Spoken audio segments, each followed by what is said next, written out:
Room ಇತರೆ ಜಾಗದಲ್ಲಿ ಇದ್ದಾರೆ. ಅವರು ಪಾಣಿಯನ್ನು ಎಲ್ಲಿಂದ ತರ್ತಾರೆ? ಅವ್ರು ಹೆಂಗೆ FID ಮಾಡ್ಲಿಕ್ಕಾಗುತ್ತೆ? ಅವ್ರು ಬೆಳೆ ಬೆಳೆಯೋದು ಬೇಡವಾ?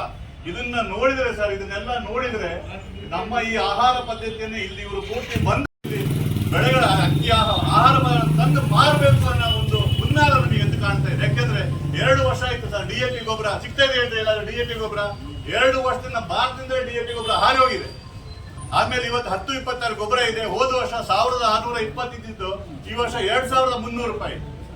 ಇದು ಯಾರನ್ನು, ನಮ್ಮ ರೈತರನ್ನ ಯಾರನ್ನೂ ಕೇಳಿಲ್ಲ. ಯಾವುದೇ ಪತ್ರಿಕೆಯಲ್ಲಿ ಇದ್ರ ಬಗ್ಗೆ ಯಾವುದೇ ಒಂದು ನ್ಯೂಸ್ಗಳು ಬಂದಿಲ್ಲ. ಈ ಡೀಸೆಲ್ ಪೆಟ್ರೋಲ್ ರೇಟ್ ಏರ್ಸೋತರ ಇದನ್ನು ಏರಿಸ್ತಾ ಇದ್ದಾರೆ.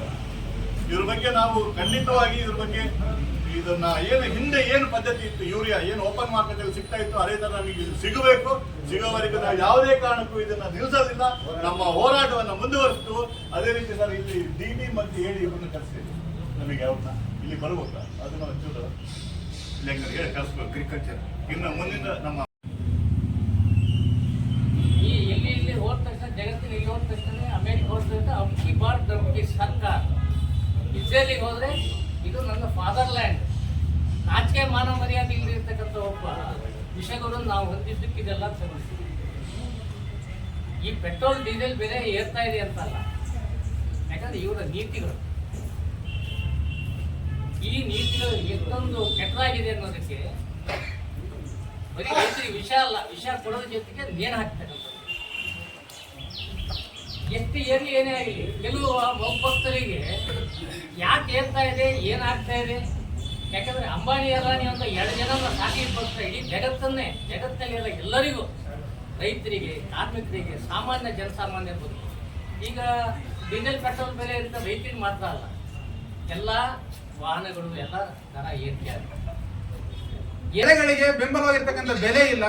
ಅವನು ಅದಕ್ಕೆ ಉಪಯೋಗಿಸ್ತಕ್ಕಂಥ ರಾಸಾಯನಿಕ ಗೊಬ್ಬರಗಳ ಮೇಲಿನ ಸಬ್ಸಿಡಿಯನ್ನು ವಾಪಸ್ತಕ್ಕಂಥ ರೈತರಿಗೆ ಅನ್ಯಾಯ ಮಾಡ್ತಕ್ಕಂಥ ಸರ್ಕಾರಗಳು ಅಂತ ಹೇಳಿದ್ರೆ ರಾಜ್ಯ ಸರ್ಕಾರ ಇರ್ಬೋದು, ಕೇಂದ್ರ ಸರ್ಕಾರ ಇರ್ಬೋದು.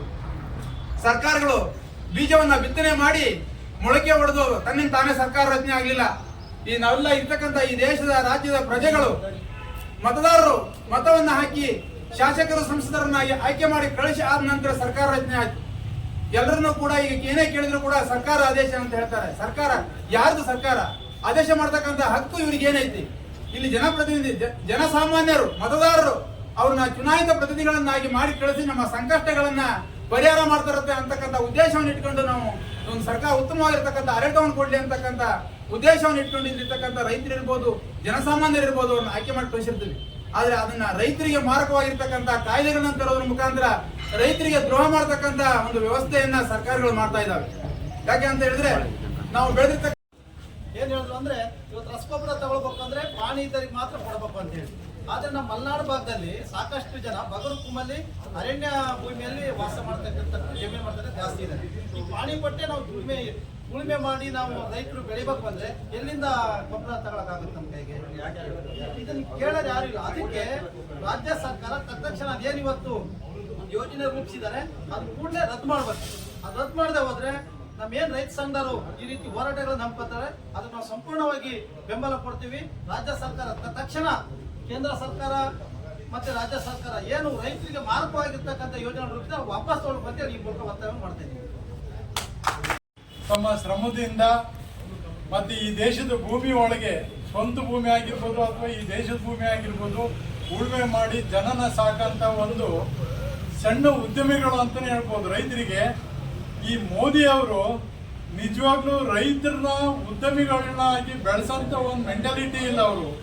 ಅವರು ಬಿಸಿನೆಸ್ ಮ್ಯಾನ್ಗಳನ್ನ ಬೆಳೆಸ್ಬೇಕು ಅನ್ನೋ ಒಂದು ಉದ್ದೇಶಕ್ಕಾಗಿ ಈ ಗೊಬ್ಬರ ಕೊಡದೆ ಇದ್ರೆ ಆಟೋಮೆಟಿಕ್ಲಿ ರೈತರು ಬೆಳೆ ಕಡಿಮೆ ಮಾಡ್ತಾರೆ.